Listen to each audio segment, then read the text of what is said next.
Hey, hello, welcome back to my channel. So, ഇന്ന് നമ്മൾ റിയാക്ടിന്റെ interview ക്വസ്റ്റ്യൻസിന്റെ part 1 നമ്മൾ നോക്കിയിട്ടുണ്ടായിരുന്നു. So ഇന്നൊരു പാർട്ട് 2 സെക്ഷൻ, ഒരു ഫൈനൽ സെക്ഷൻ എന്ന പോലെ നമ്മളുടെ ഇന്റർവ്യൂ ക്വസ്റ്റ്യൻസ്, നമുക്ക് ഇന്റർവ്യൂവിന് റിയാക്ടിൽ ചോദിക്കാനിടയുള്ള ക്വസ്റ്റ്യൻസിന്റെ പാർട്ട് 2 ആണ് ഇടുന്നത്. ഓക്കെ, സോ പാർട്ട് 2 ആണ് നിങ്ങൾ ആദ്യം കാണുന്നതെങ്കിൽ ഫസ്റ്റ് പാർട്ട് കണ്ടിട്ട് ഈ ഒരു സെക്ഷനിലോട്ട് വരാം. So let start. Hey my dear pretty souls, it's me Shefna Sharif and you're watching my channel JSTC. So no more delay, let's start. So the first question, how does React differ from other JavaScript frameworks like Angular or Vue? So നമുക്കറിയാം ജാവാസ്ക്രിപ്റ്റിന്റെ ഒരു framework അല്ലെങ്കിൽ library ആണ് നമ്മളുടെ react എന്ന് പറയുന്നത്, അല്ലെ?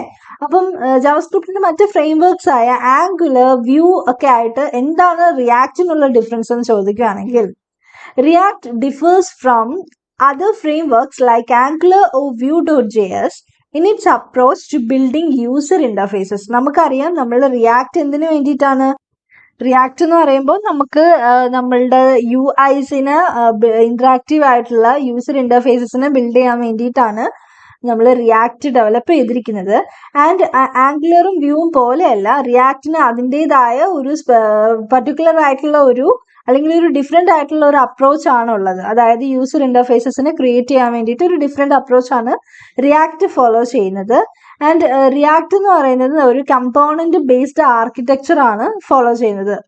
എല്ലാ റിയാക്റ്റിലുള്ള കണ്ടന്റ്സിനെയും ഓരോ കമ്പോണന്റ് ആയിട്ട് തിരിച്ചാണ് റിയാക്ട് ഡെവലപ്പ് ചെയ്യുന്നത് അല്ലെങ്കിൽ വർക്ക് ചെയ്യുന്നത്. അതുകൊണ്ട് തന്നെ അതൊരു കമ്പോണന്റ് ബേസ്ഡ് ആർക്കിടെക്ചർ ആണെന്ന് പറയാം. And utilises a virtual DOM for efficient rendering. അതിന്റെ കറക്റ്റ് ആയിട്ടുള്ള റെൻഡറിങ് അറിയാമല്ലോ, അതിന്റെ ജനറേറ്റിങ്ങിന് വേണ്ടിയിട്ട് നമ്മൾ യൂസ് ചെയ്യുന്നത് വെർച്വൽ ഡോം ആണ്. അതുകൊണ്ട് തന്നെ അത് ഒരു എഫക്റ്റീവ് റെൻഡറിങ് ആണ് നമുക്ക് പ്രൊവൈഡ് ചെയ്യുന്നത്. സോ ഇതാണ് നമ്മളുടെ മറ്റ് ജാവാസ്ക്രിപ്റ്റ് ഫ്രെയിംവർക്സുമായിട്ട് റിയാക്ട് ഡിഫർ ചെയ്ത് നിൽക്കുന്നത്. Okay, so next question, what is virtual DOM in React.js and how does it works? നമ്മൾ കഴിഞ്ഞ ക്വസ്റ്റ്യൻസിന്റെ കൂട്ടത്തിൽ നമുക്ക് നമ്മളുടെ റിയാക്ടിന്റെ ഫീച്ചേഴ്സ് പറഞ്ഞപ്പോൾ നമ്മൾ അതിൽ ഒരെണ്ണം പറഞ്ഞതാണ് വെർച്വൽ ഡോം എന്ന് പറയുന്നത്. Virtual DOM is one of the feature of React.js എന്ന് നമ്മൾ പറഞ്ഞായിരുന്നു. എന്താണ് വെർച്വൽ ഡോം എന്ന് പറയുവാണെങ്കിൽ, the virtual DOM in React.js is a lightweight representation of the actual DOM. Actual ഡോമിന്റെ ഒരു ലൈറ്റ് വെയ്റ്റ് റെപ്രസെന്റേഷൻ ആണ് വെർച്വൽ ഡോം. അതായത് നമ്മൾ ഒരു ആക്ച്വൽ ഡോം ഉണ്ട്, ഒരു വെർച്വൽ ഡോം ഉണ്ടെന്ന് വിചാരിക്കുക. അതിന് ആക്ച്വൽ ഡോമിൽ എന്താ ചെയ്യുന്നതെന്ന് വെച്ചാൽ, എപ്പോഴാണോ നമ്മളുടെ ഒരു ഡോക്യുമെന്റ് റൺ ആകുന്നത്, അപ്പോൾ ആ ഒരു ഡോക്യുമെന്റ് മൊത്തത്തിൽ റീലോഡ് ആയിട്ട് ചേഞ്ചസ് അപ്ഡേറ്റ് ചെയ്യുകയാണ് ചെയ്യുന്നത്. എന്നാൽ വെർച്വൽ ഡോമിന്റെ കേസിലാണെങ്കിൽ എവിടാണോ അപ്ഡേറ്റ് ചെയ്യേണ്ടുള്ളത്, ഒരു ഫുള്ളി ഡോക്യുമെന്റിൽ എവിടാണോ അപ്ഡേറ്റ് ചെയ്യേണ്ടുള്ളത് ആ ഒരു സ്ഥലത്ത് പോയി മാത്രം അതിന് നമ്മളുടെ ഒരു കോപ്പി എടുത്ത് വെച്ച് നമ്മളുടെ ഒറിജിനൽ ഡോക്യുമെന്റുമായിട്ട് കമ്പയർ ചെയ്തിട്ട് എവിടാണോ അപ്ഡേഷൻ വരുത്തേണ്ടുള്ളത് അവിടെ മാത്രം അപ്ഡേറ്റ് ചെയ്യുന്നതാണ് വെർച്വൽ ഡോം.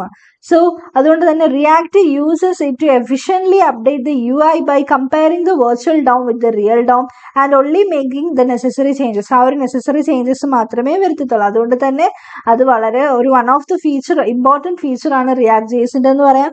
ആൻഡ് അതേപോലെ നമ്മൾ വെർച്വൽ ഡോം യൂസ് ചെയ്യുന്നത് കൊണ്ട് ടൈം എഫക്റ്റീവ് ആണ്, നല്ലതുപോലെ അതിന്റെ പെർഫോമൻസ് ബൂസ്റ്റ് ചെയ്യും, അങ്ങനെ ഒരുപാട് കാര്യങ്ങളാണുള്ളത്. So next question, explain the component lifecycle in React.js. നമ്മളിപ്പം ഒരു റിയാക്ടിന്റെ ട്യൂട്ടോറിയൽ വീഡിയോ ചെയ്തുകൊണ്ടിരിക്കുകയാണ്. അപ്പോൾ അതിൽ കമ്പോണന്റ് ലൈഫ് സൈക്കിൾ മെത്തേഡ്സിനെ പറ്റിയിട്ട് പറയുന്നില്ല. കാര്യം നമ്മളത് ക്ലാസ്സസ് യൂസ് ചെയ്യുമ്പോൾ, ക്ലാസ് കമ്പോണന്റ് യൂസ് ചെയ്യുമ്പോഴാണ് കൂടുതലായിട്ട് കമ്പോണന്റ് ലൈഫ് സൈക്കിൾ മെത്തേഡ്സ് നമ്മൾ യൂസ് ചെയ്യുന്നത്. സോ ഒരു ഫങ്ഷണൽ കമ്പോണന്റ് ഫോളോ ചെയ്തിട്ടാണ്, ആൻഡ് നമ്മൾ മോസ്റ്റ് ഓഫ് ദി ഡെവലപ്പേഴ്സും യൂസ് ചെയ്യുന്നത് ഫങ്ഷണൽ കമ്പോണന്റ് ആണ് because of its is. So functional component വരുമ്പോൾ നമ്മൾ ഹുക്സിലോട്ട് മാറുകയാണ് ചെയ്യുന്നത്. ഹുക്സ് ആണ് നമ്മൾ യൂസ് ചെയ്യുന്നത്. ആൻഡ് ഈ കമ്പോണന്റ് ലൈഫ് സൈക്കിൾ ഒക്കെ എന്ന് പറയുന്നത് ക്ലാസ് കമ്പോണന്റുമായിട്ട് റിലേറ്റഡ് ആയിട്ടുള്ളതാണ്. ആൻഡ് ഇൻ കേസ് നിങ്ങൾക്ക് ആർക്കെങ്കിലും കമ്പോണന്റ് ലൈഫ് സൈക്കിൾ മെത്തേഡ്സിനെ കുറിച്ച്, റിയാക്ടിലുള്ള കമ്പോണന്റ് ലൈഫ് സൈക്കിൾ മെത്തേഡ്സിനെ കുറിച്ച് കൂടുതലായിട്ട് അറിയണമെന്നുണ്ടെങ്കിൽ നിങ്ങൾ കമന്റ് സെക്ഷനിൽ ചോദിക്കാൻ നമുക്കൊരു വീഡിയോ ചെയ്യാവുന്നതാണ്. Okay, so the component life cycle in React.js consist of several phases. ഒരുപാട് ഫേസസ് ഉണ്ട്. And including mounting, updating and unmounting. ഇതാണ് 3 ഫേസസ് എന്ന് പറയുന്നത്. കമ്പൗണ്ട് ഒരു പ്രിസൈസ് ആയിട്ട് ലൈഫ് സൈക്കിൾ മെത്തേഡിന്റെ ഒരു ഡെഫിനിഷൻ പറയുകയാണെങ്കിൽ, ലൈഫ് സൈക്കിൾ മെത്തേഡ് എന്ന് പറയുന്നത് 3 ഡിഫറെന്റ് ഫേസസിലാണുള്ളത്. ഒന്ന് മൗണ്ടിങ്, അപ്ഡേറ്റിംഗ് ആൻഡ് അൺമൗണ്ടിങ് എന്ന് പറയും. സോ ഓരോ ഫേസസും ഈ ഫേസസിന് വീണ്ടും ഡിഫറെന്റ് ആയിട്ടുള്ള ലൈഫ് സൈക്കിൾ മെത്തേഡ്സുകളുണ്ട്. സോ ലൈഫ് സൈക്കിൾ മെത്തേഡ്സ് ഒക്കെ കൂടുതലായിട്ട് നിങ്ങൾക്ക് അറിയണമെങ്കിൽ ജസ്റ്റ് കമന്റ് ചെയ്യുക. ആൻഡ് ഇതെന്താണ് ചെയ്യുന്നതെന്ന് വെച്ചാൽ, നമ്മളുടെ ആ ഒരു കമ്പോണന്റിന്റെ, അതായത് നമ്മളുടെ ഓരോ stages of existence, different stages of their existence, അതേപോലെ enabling task like data fetching, state update, cleanup operation. So ഇങ്ങനത്തെ കാര്യങ്ങളൊക്കെ ചെയ്യുമ്പോൾ, ഡേറ്റാനെ ഫെച്ച് ചെയ്യുമ്പോൾ, അല്ലെങ്കിൽ സ്റ്റേറ്റിനെ അപ്ഡേറ്റ് ചെയ്യുമ്പോൾ, അല്ലെങ്കിൽ ക്ലീനപ്പ് ഫങ്ഷൻസ് ഒക്കെ യൂസ് ചെയ്യുമ്പോഴത്തേക്ക് നമുക്ക് എന്ത് സംഭവിക്കാം, ആ ഒരു ബിഹേവിയർ, കമ്പോണന്റിന്റെ ബിഹേവിയറിനെ കൺട്രോൾ ചെയ്യാൻ വേണ്ടിയിട്ട് ഡെവലപ്പേഴ്സിന് അത് അലോ ചെയ്യുന്നു. സോ അപ്പം അതിൽ എന്തൊക്കെയാണ് സ്റ്റേജസ് ഉള്ളത്? Mounting, updating and unmounting. And ഇതിൽ ഓരോ ഫേസസിനും ഡിഫറെന്റ് ആയിട്ടുള്ള ലൈഫ് സൈക്കിൾ മെത്തേഡ്സ് ഉണ്ട്. അത് നമ്മളുടെ ഡെവലപ്പേഴ്സിനെ എന്ത് ചെയ്യുന്നു, ആ ഒരു ബിഹേവിയറിനെ കൺട്രോൾ ചെയ്യാൻ വേണ്ടിയിട്ട് ഹെൽപ്പ് ചെയ്യുകയാണ് ചെയ്യുന്നത്. Okay. So next is, what are the different ways to create components in React.js? So components in React.js can be created using either functional component or class component. So functional component ആയിട്ടും create ചെയ്യാം, അല്ലെങ്കിൽ class component ആയിട്ടും create ചെയ്യാം. Functional components are simply JavaScript functions that return JSX. So JSXനെ return ചെയ്യുന്ന simple ആയിട്ടുള്ള JavaScript functions തന്നെയാണ് നമുക്ക് ഫങ്ഷണൽ കമ്പോണന്റ് എന്ന് പറയുന്നത്. ഫങ്ഷണൽ കമ്പോണന്റ് റിട്ടേൺ ചെയ്യുന്നത് എന്താണ്? സിമ്പിൾ ആയിട്ടുള്ള ജാവാസ്ക്രിപ്റ്റ് ഫങ്ഷൻസ് ആണ്. അത് JSXനെ റിട്ടേൺ ചെയ്യുന്നു. എന്നാൽ ക്ലാസ് കമ്പോണൻസ് എന്ന് പറയുന്നത് ES6 ക്ലാസ്സസ് ആണ്. അതായത് റിയാക്ട് ഡോട്ട് കമ്പോണന്റ് യൂസ് ചെയ്ത് ES6 ക്ലാസ്സസ് ആണ് എക്സ്റ്റെൻഡ് ചെയ്യുന്നത്. ആൻഡ് അതേപോലെ ഒരു റെൻഡർ മെത്തേഡും ഉണ്ട്. അതാണ് ആ ഒരു ഡിഫറൻസ് എന്ന് പറയുന്നത്. Okay. Components in React.js can be created using either functional component or class components, and functional components are simply JavaScript functions that return JSX, while class components are ES6 classes that extend React.component. ഇതൊരു question full stop അല്ല, React.component ആണ് extend ചെയ്യുന്നത്, and have A render method. Okay. So next question, what are stateful and stateless component in React.js? So എന്താണ് stateful component അല്ലെങ്കിൽ എന്താണ് stateless component? So ഇതൊരു next question ആണ്. stateful component also known as the class component. So class componentsനെ നമുക്ക് stateful component എന്നും stateless componentsനെ നമുക്ക് functional components എന്നും പറയാം. ഓക്കെ. അപ്പൊ ഈ രണ്ട് കമ്പോണൻസിന്റെ മറ്റു പേരാണ്. stateful component എന്ന് പറയുന്നത് ഒരു ക്ലാസ് കമ്പോണന്റും stateless component എന്ന് പറയുന്നത് ഒരു ഫങ്ഷണൽ കമ്പോണന്റും ആണ്. ഓക്കെ. ഇനി stateful component എന്താണ് ചെയ്യുന്നത്? In React.js manage their own state. അപ്പം നമ്മൾ ക്ലാസ്സസ് കണ്ടാൽ അറിയാം, ദിസ് ഡോട്ട് സ്റ്റേറ്റ് ഒക്കെ വിളിച്ച് അതിനായിട്ട് ഒരു സ്റ്റേറ്റ് കാണും. So it has it's on state. എന്നാൽ സ്റ്റേറ്റ്ലെസ് കമ്പോണന്റിന് ഡു നോട്ട് ഹാവ് ഒരു ഓൺ സ്റ്റേറ്റ് ഇല്ല. നമ്മൾ ഒന്നെങ്കിൽ പ്രോപ്സ് യൂസ് ചെയ്തിട്ടും അല്ലെങ്കിൽ നമ്മുടെ യൂസ് സ്റ്റേറ്റ് യൂസ് ചെയ്തിട്ടൊക്കെയാണ് നമ്മൾ സ്റ്റേറ്റ്സിനെ ഹാൻഡിൽ ചെയ്യുന്നത്, ഡേറ്റാസിന്. സോ ഇതാണ് stateful and stateless component in React.js എന്ന് പറയുന്നത്. So let's go to the next question. What is the purpose of set state in React.js? React.jsൽ set state ഫംഗ്ഷന്റെ പർപ്പസ് എന്താണെന്നാണ് ചോദിച്ചിരിക്കുന്നത്. സോ നമുക്ക് എല്ലാവർക്കും അറിയാം, യൂസ് സ്റ്റേറ്റ് യൂസ് ചെയ്യുന്നവരാണ് നമ്മൾ. യൂസ് സ്റ്റേറ്റിന്റെ രണ്ട് ഒരു വേരിയബിൾ കാണും ആൻഡ് ഒരു ഫംഗ്ഷൻ കാണും. ആ ഒരു ഫംഗ്ഷൻ എന്തിനാണ് യൂസ് ചെയ്യുന്നത്? ആ ഒരു സ്റ്റേറ്റ് വേരിയബിളിനെ അപ്ഡേറ്റ് ചെയ്യാൻ വേണ്ടിയിട്ടാണ്. So there's a set state method in React.js used to update the state of a component. ഒരു കമ്പോണന്റിന്റെ സ്റ്റേറ്റിനെ അപ്ഡേറ്റ് ചെയ്യാനാണ് സെറ്റ് സ്റ്റേറ്റ് മെത്തേഡ് നമ്മൾ React.jsൽ യൂസ് ചെയ്യുന്നത്. It triggers a rerender of the component and it childrens with updated state. So നമ്മൾ ഓരോ തവണ നമ്മളുടെ ചേഞ്ചസ് വരുത്തുമ്പോഴത്തേക്ക് ആ ഒരു സ്റ്റേറ്റ് ട്രിഗർ ആവുകയും പുതിയ ഒരു സ്റ്റേറ്റിന് നമുക്കത് പ്രൊവൈഡ് ചെയ്യുകയും ചെയ്യുന്നു. ആ സ്റ്റേറ്റിന് അത് അപ്ഡേറ്റ് ചെയ്യുകയാണ് ചെയ്യുന്നത്. So set state function use ചെയ്തിട്ട്. Okay. So now we are going to the next question. What are the differences between controlled and uncontrolled components in React.js? So React.jsൽ കൺട്രോൾഡും അൺകൺട്രോൾഡ് കമ്പോണൻസിന്റെയും ഡിഫറൻസ് എന്താണെന്നാണ് നോക്കാൻ പോകുന്നത്. So controlled components are components whose form elements like controlled components എന്ന് പറഞ്ഞാൽ ഒരു control കാണും, കമ്പോണൻസിന് കുറച്ച് കൺട്രോൾഡ് ആയിട്ടുള്ള കമ്പോണന്റ് ആയിരിക്കും അതെന്ന് പറയുന്നത്. സോ അതിൽ നമ്മൾ ഇൻക്ലൂഡഡ് ആയിട്ടുള്ളതാണ് ഇൻപുട്ട്, അതേപോലെ ടെക്സ്റ്റ് ഏരിയ, സെലക്ടർ. അതെപ്പോഴും കൺട്രോൾഡ് കമ്പോണന്റ് എന്ന് പറയാം. ആൻഡ് അതിനെ നമ്മൾ ഒരു സ്റ്റേറ്റ്, റിയാക്റ്റിന്റെ സ്റ്റേറ്റ് വെച്ചിട്ട് മാത്രമേ കൺട്രോൾ ചെയ്യാൻ വേണ്ടി പറ്റത്തുള്ളൂ. സോ അങ്ങനെയുള്ള കമ്പോണൻസിനെ അത് നമുക്കറിയാം, ഒരു ഫോമിൽ ഇൻപുട്ട് ഫീൽഡും ടെക്സ്റ്റ് ഏരിയ, സെലക്ട് ഫീൽഡൊക്കെ യൂസ് ചെയ്യുമ്പോൾ നമ്മൾ ഒരു സ്റ്റേറ്റ് ക്രിയേറ്റ് ചെയ്യും ആ ഒരു ഡേറ്റാസിനെ ആക്സസ് ചെയ്യാൻ വേണ്ടിയിട്ട്. സോ അതറിയാത്തവരാണെങ്കിൽ നമ്മളെ ഫോംസ് ഹാൻഡിൽ ചെയ്യുന്ന വീഡിയോ ഒക്കെ കണ്ടാൽ മതി കേട്ടോ. Controlled components are components whose form elements like input, text area, select are controlled by React state, while uncontrolled components manage their own state internally. So uncontrolled ആയിട്ടുള്ള components എന്ന് പറയുന്നത് അതിനങ്ങനെ പ്രത്യേകിച്ച് സ്റ്റേറ്റ് ഒന്നും ക്രിയേറ്റ് ചെയ്ത് അതിനെ മാനേജ് ചെയ്യേണ്ട കാര്യമില്ല. അതിൻ്റെതായ സ്റ്റേറ്റ് ഇന്റേണലി അത് യൂസ് ചെയ്യുന്നുണ്ടായിരിക്കും. സോ ഇതാണ് നമ്മുടെ കൺട്രോൾഡ് കമ്പോണൻസും ആൻഡ് അൺകൺട്രോൾഡ് കമ്പോണൻസ് എന്ന് പറയുന്നത് റിയാക്ട് JS. ഓക്കെ, സോ ഇനി നമുക്ക് 3 ക്വസ്റ്റ്യൻസും കൂടെ ആണുള്ളത്. ഇതിപ്പോ നമ്മൾ നോക്കിക്കൊണ്ടത് 7th ക്വസ്റ്റ്യൻ ആയിരുന്നു. ഇനി 8th, 9th, 10th. So 8th question is what is Redux and how does it works with React JS. So Redux അറിയാത്തവരാണെങ്കിൽ നമ്മളിപ്പോൾ റിഡക്സിന്റെ ട്യൂട്ടോറിയൽ സെക്ഷൻ സ്റ്റാർട്ട് ചെയ്തിട്ടുണ്ട്. അപ്പോൾ റിഡക്സ് പഠിക്കാൻ താല്പര്യമുള്ളവരാണെങ്കിൽ നമ്മുടെ ചാനലിൽ ഡിസ്ക്രിപ്ഷനിൽ നമ്മൾ എല്ലാ വീഡിയോസിന്റെയും റിലേറ്റബിൾ ആയിട്ടുള്ള വീഡിയോസിന്റെ ലിങ്ക്സ് എല്ലാം കൊടുത്തിരിക്കാം. ആൻഡ് ഓൾസോ ഐ ബട്ടണിലും കൊടുത്തിരിക്കാം. Okay, so Redux is a predictable state container for JavaScript application. JavaScript ആപ്ലിക്കേഷന് വേണ്ടിയിട്ടാണ് മെയിൻലി റിഡക്സ് എന്ന് പറഞ്ഞിട്ടുള്ള നമ്മളുടെ റിയാക്ടിന്റെ സംഭവം സെറ്റ് ചെയ്തിരിക്കുന്നത്. ഒരു പ്രെഡിക്റ്റബിൾ സ്റ്റേറ്റ് കണ്ടെയ്നർ ആണ്. സോ സ്റ്റേറ്റ് കണ്ടെയ്നർ എന്ന് പറയുമ്പോൾ തന്നെ സ്റ്റേറ്റ്സിനെ ഹോൾഡ് ചെയ്യാൻ വേണ്ടിയിട്ടാണ് നമ്മൾ റിഡക്സ് യൂസ് ചെയ്യുന്നത്. Commonly used with React JS.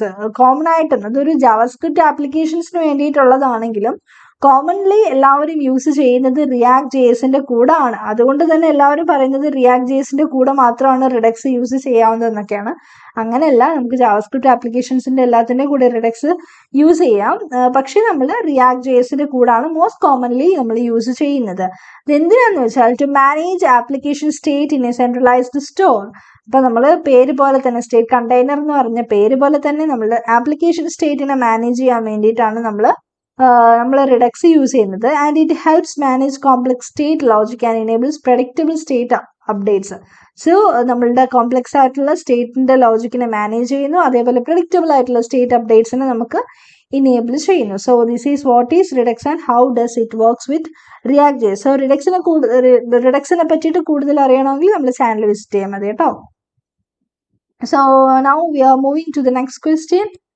Explain the concept of context in React JS. So context in React JS എന്ന് പറഞ്ഞാൽ നമ്മുടെ യൂസ് കോണ്ടെക്സ്റ്റ് ഹുക്ക് തന്നെയാണ്.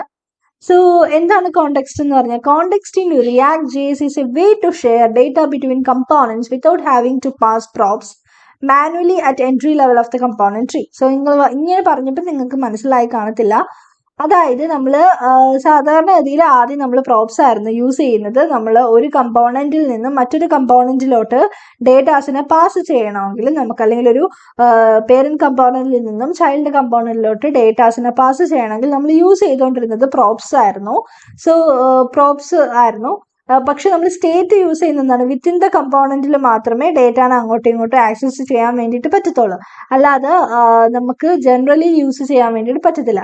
അങ്ങനത്തെ ഒരു സാഹചര്യത്തിലാണ് യൂസ് സ്റ്റേറ്റ് ഹുക്കിന് പകരം വേറൊരു ഹുക്ക് ഏത് എന്ന് പറഞ്ഞപ്പോഴാണ് യൂസ് കോണ്ടെക്സ്റ്റ് ഹുക്ക് വന്നത്. സോ അതെന്ന് പറയുന്നത് നമ്മുടെ സ്റ്റേറ്റിന് മൊത്തത്തിലൊന്ന് ആക്സസ് ചെയ്യാൻ വേണ്ടിയിട്ടാണ്. അതായത് ഒരു കമ്പോണന്റിൽ നിന്ന് മറ്റൊരു കമ്പോണന്റിലോട്ട് നമ്മളുടെ ഡേറ്റാനെ പാസ് ചെയ്യാൻ വേണ്ടിയിട്ട് ഡേറ്റാസിനെ ഷെയർ ചെയ്യാൻ വേണ്ടിയിട്ടാണ് നമ്മൾ കോണ്ടെക്സ്റ്റ് യൂസ് ചെയ്യുന്നത്.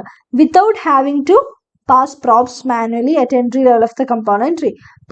പ്രോപ്സിന് പാസ് ചെയ്യാതെ തന്നെ പാസ് ചെയ്യേണ്ട ആവശ്യമില്ല നമ്മൾ കോണ്ടെക്സ്റ്റ് യൂസ് ചെയ്യുമ്പോൾ.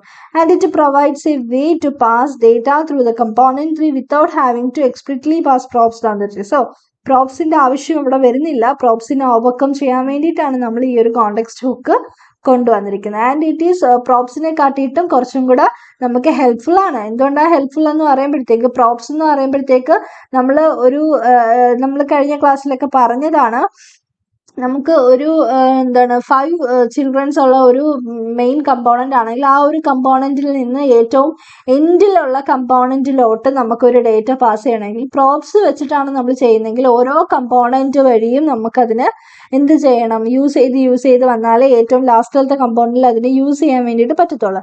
പക്ഷെ കോണ്ടെക്സ്റ്റ് യൂസ് ചെയ്തുകൊണ്ട് നമുക്ക് എന്ത് ചെയ്യാൻ വേണ്ടിയിട്ട് പറ്റും, നമുക്ക് അല്ലാതെ തന്നെ അങ്ങനെ പാസ് ചെയ്യേണ്ട കാര്യമില്ല. ഡയറക്റ്റ്ലി നമുക്ക് ഡേറ്റാസിന് അങ്ങോട്ടും ഇങ്ങോട്ടും അല്ലെങ്കിൽ സ്റ്റേറ്റ്സിന് അങ്ങോട്ടും ഇങ്ങോട്ടും ഷെയർ ചെയ്യാൻ പറ്റുന്നതാണ്. സോ അതാണ് നമ്മളുടെ കോണ്ടെക്സ്റ്റ് എന്ന് പറയുന്നത് React.js-ൽ. And the next question is, what are higher order components HOC in React.js? So higher order components in React.js. So higher order, and it's a final question ആണ് കേട്ടോ. Higher order components are functions that take a component as input and return a new component with additional functionality. Okay, ഇപ്പൊ ഈ higher order components എന്ന് പറയുന്നത് ഒരു function ആണ്. അതെന്ന് പറയുന്നത് നമ്മളുടെ കമ്പോണന്റിന് ഇൻപുട്ട് ആയിട്ടായിരിക്കും ആ ഒരു കമ്പോണന്റിനെ എടുക്കുന്നത്. ഓരോ കമ്പോണന്റും ഇൻപുട്ട് ആയിട്ട് സെറ്റ് ചെയ്യുന്നു. അതിനുശേഷം നമുക്ക് ഒരു പുതിയ ആ ഒരു കമ്പോണന്റ് റിട്ടേൺ ചെയ്യുന്നത് വഴി ഒരു പുതിയ കമ്പോണന്റിനെ നമുക്ക് റിട്ടേൺ ചെയ്യാണ് ചെയ്യുന്നത്. ആ ഒരു കമ്പോണന്റിനെ കൊടുക്കുമ്പോൾ ഒരു പുതിയ കമ്പോണന്റ് റിട്ടേൺ ചെയ്യുന്നു വിത്ത് അഡീഷണൽ ഫങ്ഷനാലിറ്റി. നമ്മൾ കൊടുത്ത ഫംഗ്ഷൻ കൂടാതെ അഡീഷണൽ ഫങ്ഷനാലിറ്റീസ് ഉള്ള കമ്പോണൻസിനെ അത് റിട്ടേൺ ചെയ്യുന്നു. And they are used to share code between components and add features like data fetching or authentication.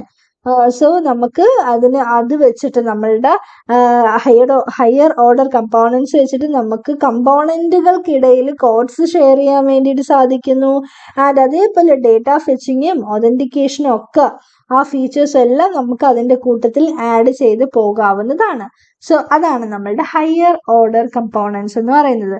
So ഇത്രയാണ് നമ്മളുടെ നെക്സ്റ്റ് 10 ക്വസ്റ്റ്യൻസും കൂടെ. ഇപ്പം നമ്മൾ ഓവറോൾ ഒരു 20 ക്വസ്റ്റ്യൻസ് ചെയ്തിട്ടുണ്ട്. ആൻഡ് നിങ്ങൾ പ്രാക്ടീസ് ചെയ്യുക. ആൻഡ് ഇൻ്റർവ്യൂസിനൊക്കെ പോകുന്നവരാണെങ്കിൽ first of all the very best. നിങ്ങളെല്ലാവരും ഇന്റർവ്യൂ ഒക്കെ പാസ്സാവട്ടെ. ആൻഡ് നിങ്ങൾ പോകുന്ന ഇന്റർവ്യൂ പാസ്സായില്ലെങ്കിൽ ഗിവ് അപ്പ് ചെയ്യരുത് ഒരിക്കലും. നമ്മൾ വീണ്ടും ഇന്റർവ്യൂസ് അറ്റൻഡ് ചെയ്യുക. നിങ്ങളുടെ ആ ഒരു ലക്കും അതേപോലെ നിങ്ങളുടെ ആ ഒരു കഴിവും ഒക്കെ കൊണ്ട് നിങ്ങൾക്ക് നിങ്ങളുടെ ഇന്റർവ്യൂസ് ഒക്കെ പാസ്സാവുന്നതാണ്. നല്ലൊരു ജോബ് അക്യൂർ ചെയ്യാൻ പറ്റുന്നതാണ്.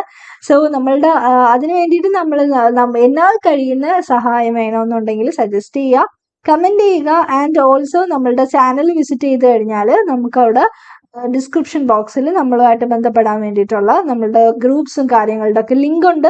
സോ ജോയിൻ ചെയ്യുക. ദെൻ നമ്മളുടെ ചാനലിൽ ഓൾസോ ജോയിൻ ചെയ്ത് മെമ്പർഷിപ്പ് എടുക്കുക. And also thank you for watching and do like, share, subscribe. Thank you for watching and take care. By.